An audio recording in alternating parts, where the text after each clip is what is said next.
When you bet fair on racing, you get double daily rewards. Get a £10 free bet when you bet £20 worth of multiples.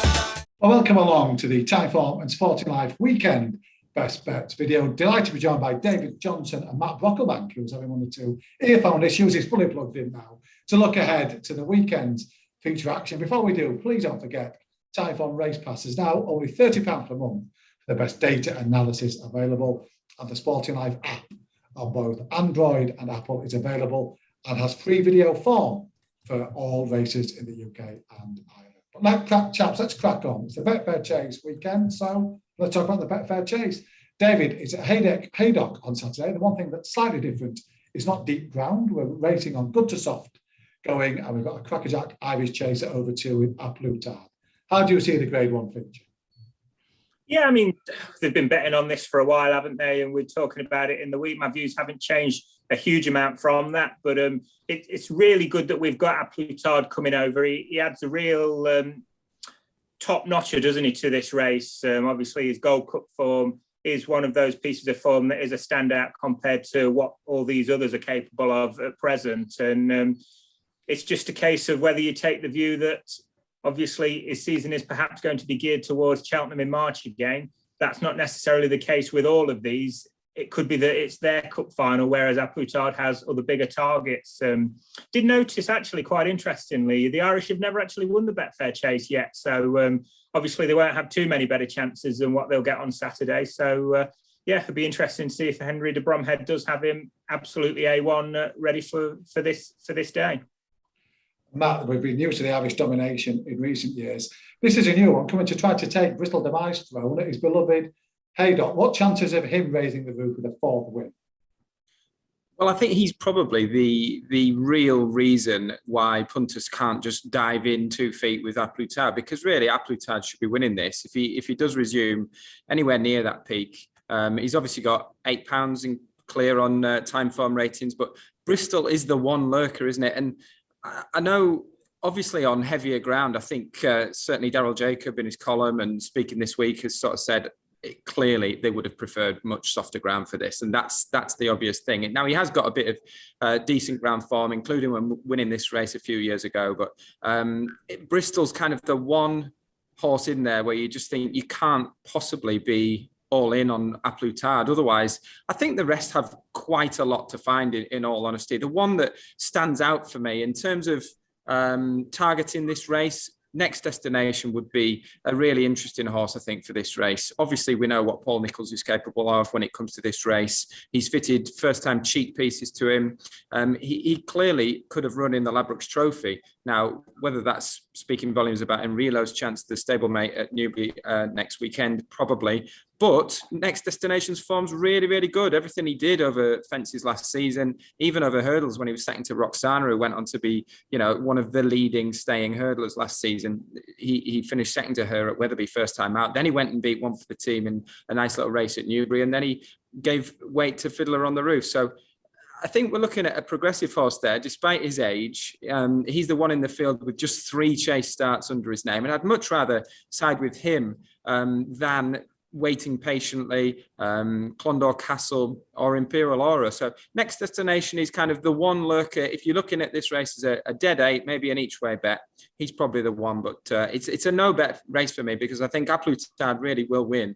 But Bristol de Mai is just kind of lurking there in the background, the double green. Double green for an informed Daryl Jacob, Sporting Life columnist. David, if I was to twist your arm, I tried it on the podcast on Wednesday to pull up a selection, if not a bet. The Betfair Chase. I actually have had a bet in this. It was earlier in the week, thinking that it might cut up a little bit more than what it has done. So I wanted the 3 places. And Imperial Aura, I think, is quite interesting. I acknowledge what Matt says with regards to he does have a little bit to find. But in terms of his novice form, I just really like what he was doing then. He beat Galvin in that. I know it as the Juice, and I'm not sure what it ended up named.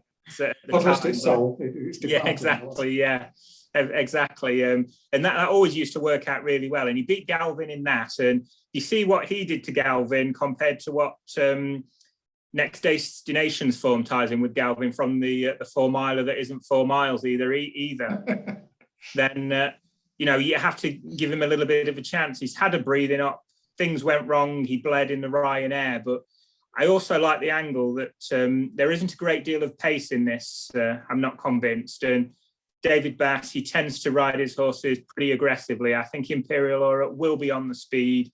He might not be good enough, certainly to beat A Plus Tard if he turns up at his best. And obviously Bristol de Mai will be a tough nut to crack as well. But behind them, there isn't a great deal. And if you can get double figures that gets you the 2-1 the place, then I think he is enough of a player to get involved. Interesting selection there. Matt, we've got action, other good, interesting stuff from Haydock, good card at Ascot. What else catches your eye on Saturday? Yeah, I'm drawn to the last race at Haydock, Dave, which is on ITV as well. It's just a 7-runner field for this, so it's going to be a win only. I'm quite keen to take on this Strictly a Dancer, who's won a couple of handicap chases for Christian Williams at the showcase meeting at Cheltenham, and then followed up last week at the November meeting. Just a horse like him, he wasn't anywhere near as effective when he ran at Haydock earlier in the year, just towards the back end of last season. Now, he's obviously a progressive horse. He's a 7-year-old, a young chaser going places. But the way that races unfold at Cheltenham in staying handicap chases, when they really do go hard, it was 17 runners in October, and there was over a dozen runners again last weekend. They go really hard, and he loves passing tiring horses when they come back to them. And he actually didn't do a great deal in front. So he's probably value for a little bit more, but he is up in the weights. He's got another claimer on, claiming slightly less this time. So he's got a little bit to prove off the mark. And it's just the way that this race might unfold. And interesting that David should mention pace in the main race of the day. And I'm focused around how this race might unfold as well, because quite a small field. And again, don't forget, for the time of year, obviously much drier conditions than we're used to. And I thought Joke Dancer was a horse to focus on here. He's a double figure price in this small field, and he's going to get the race run to suit with a bit of luck. He likes to be up there, jumping away on the pace. And he's a naturally quicker horse than a lot of these. He's got form over 2 miles. He's got form over 2.5. Now, obviously 3 miles is the question mark. But the way that he's been running, I just fancy him to maybe get this trip to set decent enough fractions in front and just be able to quicken away from them, as we've seen in the past around Haydock when the ground's on the decent side. And from a handicapping perspective, he's won, he runs off 134. His last 2 wins have come off marks of 134. That was at Wetherby and Warwick, again, kind of relatively sharp left-handed circuits. So on the back of what I thought was quite a pleasing comeback run, that was in the race at Wetherby, won by Good Boy Bobby, that Galahad Quest ran in as well. The form looks quite good, I think, and he's been dropped a couple of pounds. So he's a bet for me, I think, for Sue Smith. Obviously won the feature race at Cheltenham last weekend in the same silk. So Joke Dancer, anything double figures is well worth taking in this 335.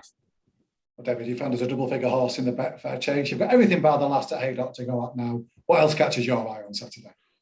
Yeah, well, I mean, we can complain about field sizes in some of the TV races, can't we? But it's the 225 at Haydock for me, and we certainly can't there. It's a 16-runner field. And I mean, I'll go through these races. I don't know the horses as well as what people that follow the jumps on a day-to-day basis do. So I sort of come at them cold. But when I was going through the videos and the form, I came down on a short list of 5. And one of them actually included the outsider of the lot. So I'm going to put him up, and it's this Winning's Everything of Harry Fries, who, I mean, he has had his problems, it looks like it, and things haven't always gone to plan, but the handicapper has begun to really give him a chance. 3 starts ago in a handicap, he's off 135. He's off 128 here now. And when we saw him last, it was at Aintree, and he finished 4th, I think, that day. And Riggs finished 5th. So Riggs, I think he's amongst the market leaders, whereas Winning's Everything is one of the outsiders. And what I like about this Winning's Everything is that they're sticking the tongue strap on him. He's a horse that hasn't been seeing his races out of late.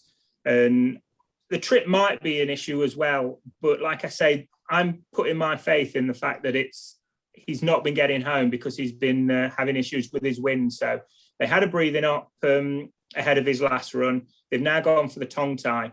It might be the case that when he comes off the bridle 2 out, he falls in a hole. But obviously it's better ground as well than what he has sometimes been running on.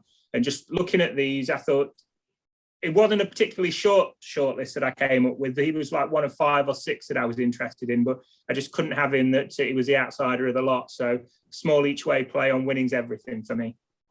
Well, this was sporting selections there for another interesting day's racing. We'll be back next week looking ahead to Ladbrokes Trophy Day at Newbury. But have our thoughts on Betfair Chase Day, and good luck with your own bets this weekend. When you bet fair on racing, you get double daily rewards. Get a £10 free bet when you bet £20 worth of multiples.